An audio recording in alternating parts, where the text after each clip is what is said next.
Hi everyone, before we start glazing, I want us to understand how the glazes work. So we have 12 different colors of glazes, and this is what they will look like after they have gone into the kiln.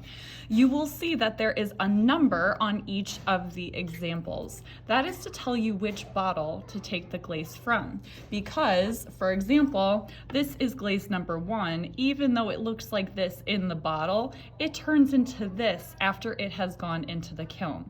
So when you're picking your colors, I want you to pick from this, from all of the different little circles, instead of what it looks like in the bottle.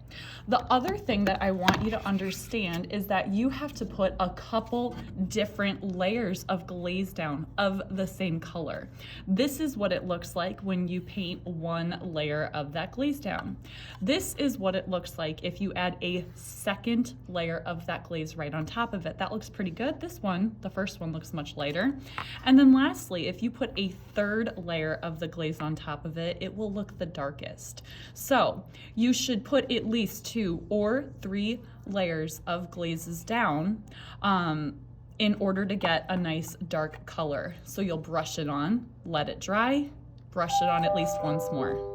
Hello, 4th grade. I hope that you are excited to glaze your pinch pot plants today. So all of your clay projects have gone into the kiln, and you're gonna see the clay is much lighter after having been in the kiln, and that it feels very different. So these are ready to glaze, which is super exciting. The materials that we need for that today are, of course, our projects.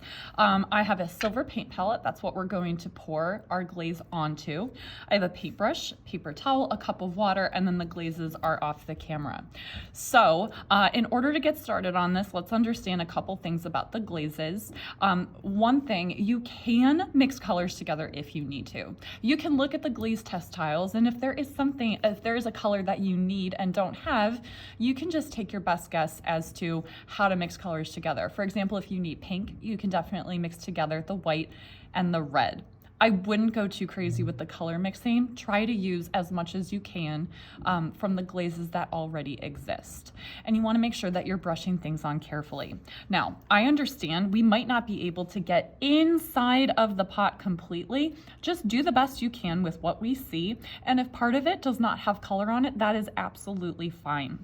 All right, so I think I want to, because I have a planter in my classroom that is yellow with a brown rim around it, and I think I want my project to look like that. So I am going to put a little bit of the yellow glaze in here. I want you to notice I am not taking very much. We do not want to waste the materials that we have.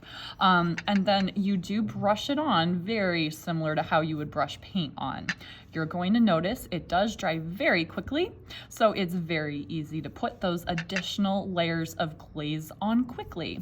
You can paint the bottom if you want to. You do not have to, though.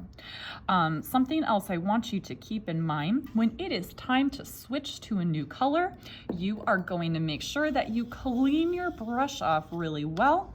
And because we don't want too much extra water in the glazes, this is why I have a paper towel, you want to just get the rest of the extra water off of your brush. So keep those things in mind as you are working. I'm going to go ahead and glaze my project, and I'll check back in with you when I'm done.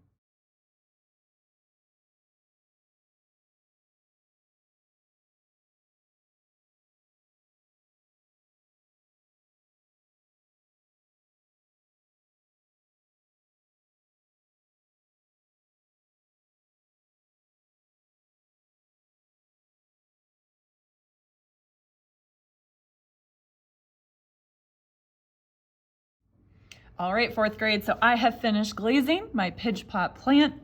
So you can see all my colors on there.